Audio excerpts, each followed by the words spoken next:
You got to be willing to do today what others don't so you can have tomorrow what others won't. There's only three really great questions in life. Who am I? Why am I here? And what do I do about it? Right? If you can answer those three questions, you've got purpose, you've got passion, and you've got commitment. And you've got to believe in yourself. I mean, you've got to #believe, baby. You got to believe in yourself. Ladies and gentlemen, Steven Scoggins in the house. Why don't you give it just a super quick intro for what you're all about? Because I'm a fan of your work, recently discovered you, and want to introduce you to my audience. Oh, thanks, man. I guess you would call it life mastery stuff. I guess the struggle point came through being homeless and went on to create 6 different businesses. Several of them, large revenue generating things, employ about 400 plus people. And I thought it was about time to give back. I kind of figured out there's 3 great purposes in life: serving the person you used to be, which I know you say in a different way, but it's like one of the greatest purposes that you're ever going to have. Yeah. And then obviously serving the person you once loved, and serving the person you wish you could have saved. So you think about Susan B. Komen and all these different organizations, stuff like that. I find that all of our passions kind of come out of one of those places. So I figured it was time to hopefully add value to the world. And a big believer in the brand new book, man. My team loves it, by the way. It is incredible. Dude, you did a fantastic job with that book. So well done. Cool, man. Thank you. Well, so for those watching live, you can ask us some questions. And for those watching the replay on the YouTube channel, welcome. You get to meet Steven Scoggins in the house. You've got your own YouTube channel too now. We did. It's getting there. It's growing. I'm pumped to see the content you're putting up there. Cool. All right. So pop some questions down below. See what we can do. John is writing in to say, how do you dedicate more time to your business without taking time away from your family? Be intentional. Yeah. So for me, one of the ways that I do that is I try to have a specific takeaway. So there's one day a week that is completely earmarked. I put the phone away, put the computer away, and pretty much focus on time with the family. Nothing's more powerful than spending time with your family, because at the end of the day, if your business happens to struggle or whatever, they're going to be the support system that's going to carry you through. So that's one of the ways in which I do it. The other thing that I think I do differently than a lot of entrepreneurs is I segregate it within my calendar. So I take the time to be intentional about planning that time out. My wife struggled with it at first because she was like, what do you mean you got to plan time with me? I'm like, well, I want to be intentional. So I don't want to be distracted. I don't want to be getting phone calls and emails and all these dings, and I think that was one of the biggest things that I did. So Saturdays and Sundays are her time, the family's time. That's when we go do the fun stuff. And, we try to do we're getting ready to build a new house. So we just got to doing the design center selections and stuff like that. And I also make it a point to every quarter have 1 week. I take 1 week every quarter from me specifically where I go and dedicate that time to my family, to my friends. That allows us to do that. Nina and whatnot knows that we were in the mountains last week, and I barely responded to any emails or anything. I got in trouble when I did, but we spent half a day building Lego sets, which was fun for us. So to that point, it's crazy how people create a calendar only for their business ambitions and their business meetings, and then that tends to champ all over all the personal stuff. So I love that they've put like gates or walls around personal time as well to say, no, you cannot interrupt me unless like everything is burning down or Oprah's calling or something. Well, and the only person that chirped in was Connor, who your team's getting to know a little bit. And then he got my wife actually texted him and said, Connor, it's my time. So it's pretty funny. I love it. Okay. How to know when to quit? That was a hard one for me. I don't know how to quit, to be honest. It depends on what you're talking about. Are you talking life or are you talking business? So in life, there really is nothing better than having a persevering spirit, right? There's nothing better than being willing to pick yourself back up after a delay. If I'd have listened to my limiting beliefs and stayed in that place when I was homeless, then there was no way that I'd ever get to the place now where hopefully I can encourage people how to break free, even though their circumstances may not be quite as dire. Some have been. There's a greater mission and a greater story when you're actually taking the time to dig deep and keep going. I've learned that sometimes you don't need to feel like you have to win every day as much as you need to just take the time to win the hour or the minute, right? Sometimes, when I was overcoming depression, one of the things that I struggled with specifically was the anxiety that came with it. So sometimes I would just kind of be rewarded with the fact that I got out of bed. I kind of cleaned myself up like I would normally go to a job or something like that and said, okay, that's a win. So it depends on where you're at, where you're coming from. When it comes to business, a lot of business ventures will fail early on because you're learning the process. And one of the ways that you can kind of prevent that is to spend more time being apprenticed, if you will, by someone who's already in that industry or something like that to kind of prevent that. I find that one of the greatest things to do when it comes to looking at a business perspective, when it's time to quit or when it's time to pivot, I would actually refer to pivot, is are you actually able to carry on that endeavor, at cost or for free for a long time if you need to while you're getting your infrastructure in place. Not every business that I've had has been successful. I'll just be honest with you. I think I've had probably 12 businesses total, and I've only got 6 that have been, really successful. So that's a good hit ratio, though. That's a good hit ratio. Yeah, it's 50%. So, but you got to keep up with that. You got to have faith. You got to dig deep. You can't have a quit mentality. You got to see yourself as a warrior. One of the things that I took away, even in your book, Evan, recently, was the quitting. If you quit now, there's no future for you or the people in the lives you're supposed to touch. You got to have that moment where you just keep digging and keep going to kind of make sure that kind of takes place. And, whether it's life or whether it's business, do you believe in where you're going? That's one of the things I love most about your book is the word believe, right? Mm-hmm. Do you believe it? And if you don't believe it, can you find a couple friends that believe in it for you while you're getting good at believing in yourself? My very first mentor, Steve Myrick, one of the things I loved about him is he gave me this quote, this big, my linchpin quote. And he said, Stephen, you have to be willing to do today what others won't so you can have tomorrow what others don't. Right? You got to be willing to do today what others don't so you can have tomorrow what others won't. For those of you, if you are going to go super far, if you are going to grind at a super deep level, you are going to have to know that there is a season where you're kind of hidden in the cleft of a rock. There's a season when you're unknown. No one knows who you are. No one knows what you're doing. And that hard work that's hidden becomes the success that becomes visible to others when you put in the work. So hopefully that helps. Yeah, I like it. All I would add is I think you quit when you don't love it anymore. Yeah. I think actually a lot of entrepreneurs stay in businesses or stay in relationships longer than they should. Yeah. Because they actually lost their love for it 3 years ago, but they're only sticking with it out of duty or dedication or what would people say if I left this business? And then they can't go off and do something amazing. But if you still love it and you quit, you're going to regret it. You're going to be 95 and looking back and say, oh, what if I just gave it one more week or one more month, right? Absolutely. That's the acid test I would use. Owen saying, how to not overthink mistakes. Well, my 2 cents in mistakes are what leads you to success, right? So I'm a high school dropout. I never graduated college. I never went to college, never graduated high school. And my mistakes are what have taught me to become successful over time, right? A lot of people think that, I kind of gave this analogy to one of my sons recently, that you're building a foundation with a brick wall where all the lines are super straight and all the bricks are super nice and like tight and whatnot. I kind of look at it more like stacked stone, right? You're going to have certain stones that are thin, certain stones that are thick, certain stones that are oblong shaped and stuff like that, which represent the messiness, if you will, of how to become successful. So I think one of the things that you need to do is be okay with quote unquote failing, which I don't believe in. I believe it's learning. So either you learn or you win. Right. So I think that's my personal take on overthinking mistakes. If you dwell on your mistakes, you won't be able to basically strategize how to move forward. Yeah. And looking at your content too, one of the things that I pulled out is that you just don't get caught up in overthinking anything. Yeah. Just go, and you don't spend time looking backwards. Yeah. And I think we see that across all the successful people that I profiled too, is like, you just don't spend that much time looking backwards. Yeah. It's like, what am I doing right now? And where are we going? That's right. Like, it didn't work. Great. Next. You'll crash your car if you're looking in the rearview mirror. Yeah. I love it. How to push through depression and start becoming more persistent towards your goals. Well, I can only tell you from experience what worked for me. There was a moment when I was right after I went from being homeless, in a room in my brother's mobile home that we had. And while I was in that mobile home, I had to get really clear on what it is I thought I wanted to do or what I thought it is I needed to become.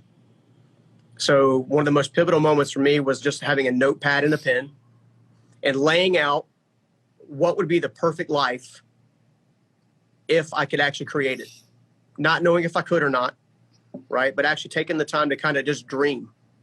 Like what would it be like to do a specific thing or be with a specific person or have a specific thing or be in a passionate career or something like that I loved. That was my greatest tool that I used. And then what I did was I took that same list of the life that I wanted knowing that I didn't have it at the time, knowing I didn't have the skill set, I didn't have the teaching, I didn't have the mentorship, I didn't have the education, and I decided to put it up on my mirror. So every single day when I woke up, I had to look at that list, and I had to ask myself, did I take a step today that was going to lead me towards that level? Right? Did I actually take a step? Did I pick up the phone? Did I go and try to find a mentor? Did I read a new book? Right? There's a term, readers or leaders, I think everybody's at least heard of once, right?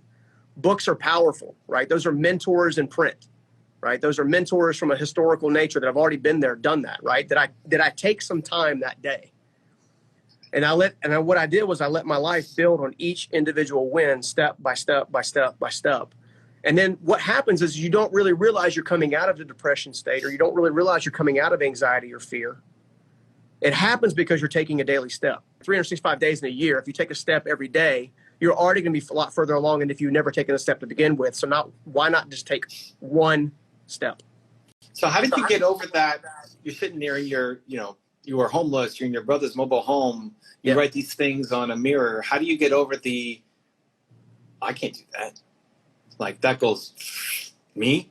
There's no way I can do that. Like, I think that's where a lot of people will have one day where they think, I can do all this amazing things, and they get motivated and inspired.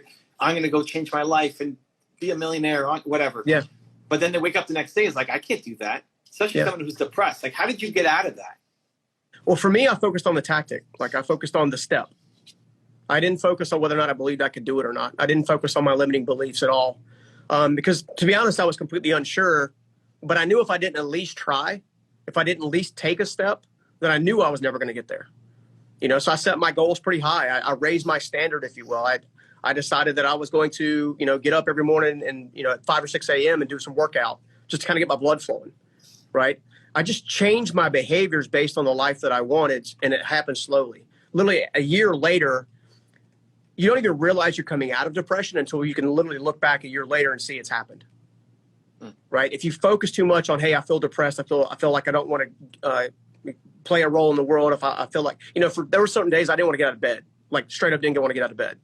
Curtains are drawn, dark rooms. I don't know how long that process was, but I can tell you that when I stayed there, I knew nothing was going to change. Absolutely knew nothing was going to change.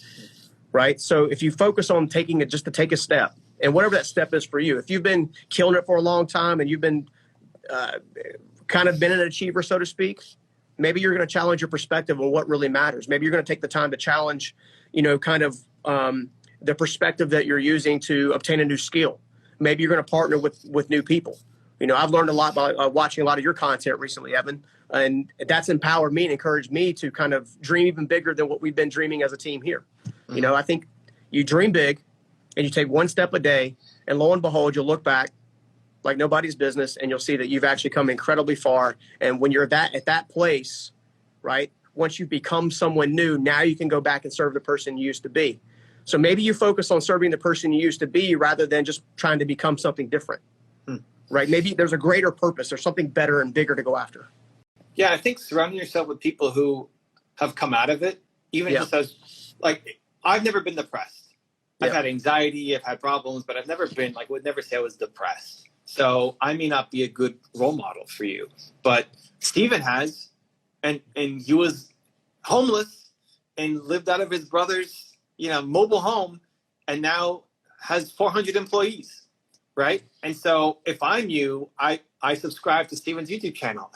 Like, this video is is it every day? Are you daily now on your channel? Yeah, so we're posting a video every single day. 5 days a week, not every single day. So we take 2 days off because we have to edit. Right. So, but in looking at that, it's like, hey, here's someone who's exactly like me, who's come out on the other side, and I want a mindset like him. Like, how did you make that shift? And there's always, you have so many videos and so many stories that you're sharing. Like, if that was me, if I've been homeless or I'm depressed right now, I find guys like you, and I'm consuming their content every day to say, it's like, it's possible. If you could do it, maybe I can do. And just that seed of hope can be the thing that keeps you going.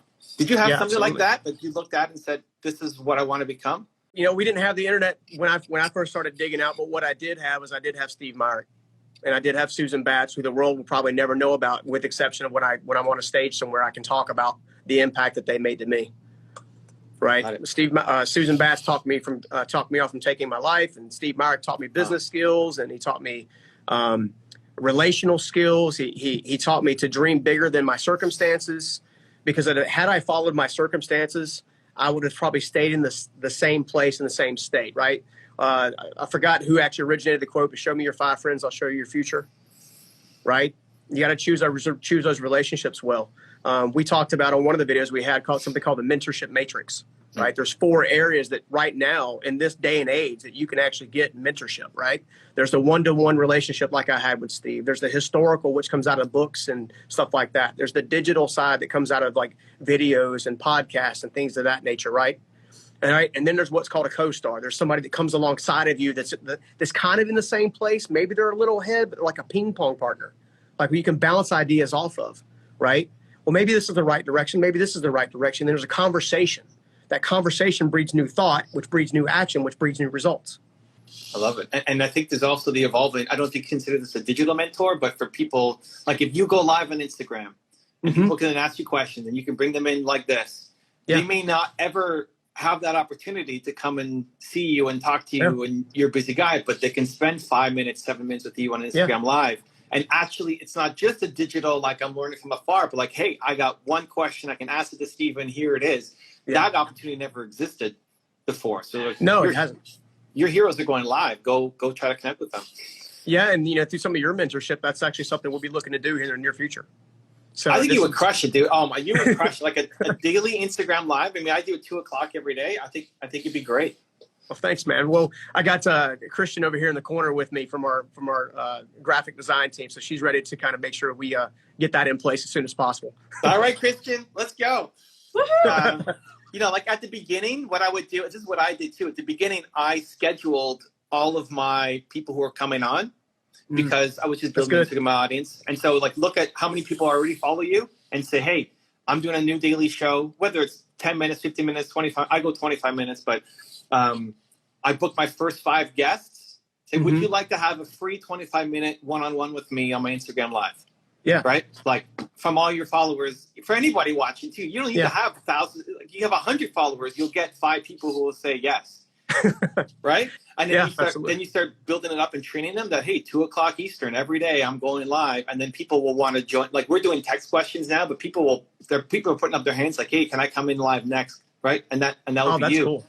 And you being able to see their eyes light up to say, like, you've helped them, right? The person you used to be, you're helping them and serving them is tremendous value, but also great content for Instagram, but also cutting up for your YouTube channel. Well, and you also get a sense of who they are and what their needs are, right? So, I mean, our heart is to be sincere. There's a lot of people in the space that you're trying to cut through the noise and you're trying to do things well and you're trying to do things right. We have a sincere heart. I would do this for free. Like, I don't have any, like, this is... Steve Meyer taught me the power of creating a legacy by helping someone just understand more about themselves, understand more about where they want to go, and understand more about how to get there. Right? If you think about it, there's only 3 really great questions in life. Who am I? Why am I here? And what do I do about it? Right? If you can answer those 3 questions, you've got purpose, you've got passion, and you've got commitment. And then it's just about not giving up. I love it. Guys, you got to go watch him on YouTube. There's tons of value there. Okay, next question popping up here. How do you stop yourself from telling your loved ones all the ideas as they come? That's interesting. So I may not be the best one for answering this question, but I'll give it a go. I'm an idea machine. Yeah. So I love producing content. I love doing great things. There are a couple of different things that I do. I share a lot of concepts with my team first, my wife second. I know that sounds crazy, but my wife is designed to keep me grounded. Right. So there's certain things that she'll challenge me on a little bit and say, hey, maybe it's not that it's too big, but maybe it needs to be looked at again. And then I actually use this pesky device that we're on today called an iPhone. And I actually have to keep an idea folder note. So when I'm at the gym, I'm typically doing a lot of mobility stuff and whatnot, and my brain's firing. Right. So I wrote an entire not a script per se, but some of the concepts that I want to share in our upcoming video taping on Thursday. Right. And I try to use that as my idea folder. So, but I have an idea about every 10 seconds. I mean, I'm an entrepreneur's entrepreneur. I did a Strengths Finder years ago, and Strengths Finder basically said, if you were anything other than the entrepreneur, you'd have big problems, right? Because of that. So I use an idea folder. I use what I call my board of directors, right? These are people that I'm like, I sit down with Connor and Christian and Evan and, our Evan, including, and then your Evan, right? And I say, hey, what do you think about this? And they either say, hey, look, I would do this, I would do that, kind of thing. So, those are some of the things that I think that would be helpful. I think just being honest with yourself. And then, this is one that was hard for me to break. Sorry, I got a bonus one. Yeah, I like it. Don't tie your identity to someone not seeing the full vision or the full thing. One of the biggest mistakes that I made in trying to get myself together and get myself to a place where I could actually be successful in what I deemed a success was if I had an idea and they immediately shot it down, I immediately gave up. Okay. Certain people, especially if they're in a season where they are, I don't want to say that. I don't want to say this rudely, but I don't know any other way to say it. So please forgive me. If you have a small mind, it's hard to understand big ideas. Okay, so if you're stuck in a situation where you have a big concept, a big idea, something powerful, something good that you really want to pursue, then try bouncing that stuff off of someone else that maybe is either already where you want to go or somebody who's at least in the running lane to get there. Now, you do need people in your life to bounce ideas off of that are going to be people who can keep you grounded and watch out for your blind spots. One of the things we talk a lot about on our channel is strengths, struggles, and blind spots, right? You got strengths that are your natural gifts. You got struggles, things that you don't do as well. Like I suck because I'm dyslexic, right? So I have to write an email like 15 times or have someone write it for me in many cases, right? And then you got the blind spots. Those are the areas that you never see coming, right? You need people covering your six, right? So when you go to produce an idea, don't tie your identity to it. I mean, in other words, it may pivot, it may change some, but give people that deserve the time and the presence to be there, the space to help you shape that idea. We talked about doing this massive live event that we've done over the last couple of years until COVID happened. And that live event was crazy successful. What I had to do to get my team on board is I literally wrote out an entire blog or essay, if you will, being as descriptive as I could possibly be from the person's perspective who was going to sit in that seat. And the team knew I was serious when I couldn't stop crying when I was reading it. So maybe change the approach. Don't tie your identity to it and choose the right people to share it with. Yeah, I think that's the problem for a lot of people who are starting up is that they have nobody to talk to. Like they could say, oh, Stephen, that's great now. You got a team and 400 people and all this stuff. But like at the beginning when there's nobody to talk to and you tell your parents or your friends and they think you're crazy and they say, no, just go get a job. Like, what do you do in that scenario? Do you just keep it to yourself? Like, if you got nobody to talk to, do you go find somebody? Don't tell your parents? So, before YouTube and stuff like that, I would talk about big visions or big ideas with people who are already on the path. I learned a long time ago that if your circumference of influence is happy where they're at, call it misery loves company or whatever, if they're happy where they're at, they're not going to be prone to help you or believe in that idea. The first person that has to believe in anything, and you said this best in your book, is you. Mm-hmm. You got to believe it's worth it. You got to believe the sacrifice is worth it. You got to believe that going the extra mile is worth it, even when you don't see the evidence. Because so much of success comes from the stuff that happened 5 years earlier, right? So much of success comes from there, and you've got to believe in yourself. I mean, you've got to #believe, baby. You got to believe in yourself. You know what I'm saying? I agree there. I'm not going to disagree on that one, Stephen. I love it. Cool. Well, man, it's crazy how quickly time flies when you're having fun. Absolutely. You definitely need to be doing this. Like, I think you'll crush it. I think especially if you bring people in, because the question that they ask is a surface level question too, and you'll just get to the core super quick when you're with somebody face to face. Oh, thanks, man. But for people watching who want to dive deeper into your world, either here live on the replay or YouTube, where do you want them to go? Obviously visit YouTube if you haven't already. Feel free to follow us here on Instagram. We'd love to have you, and especially when we get ready to do these questions ourselves. And then journeyprinciples.com. Thank you, man. I'm so pumped for your journey, what you're doing, the good you're pumping out, and I'm super excited to see you blow up with everything you're doing too. I appreciate it, man. Thank you so much. I believe everything you guys are doing. Your team is just amazing, dude. You probably already know that, but shout out to those guys because they're killing it. I love it. Thank you, man. Talk to you soon. All right, buddy. See you. Take care. Cheers. Bye. Now, if you loved this interview, you got to check out this one right here. It's going to keep you moving forward. Money, you don't need money. And that's why I did this show, to prove to people you do not need money. You do not need fame. You don't need stuff. Yep. but you do need a commitment and you do need a strategy, and you're going to have some courage.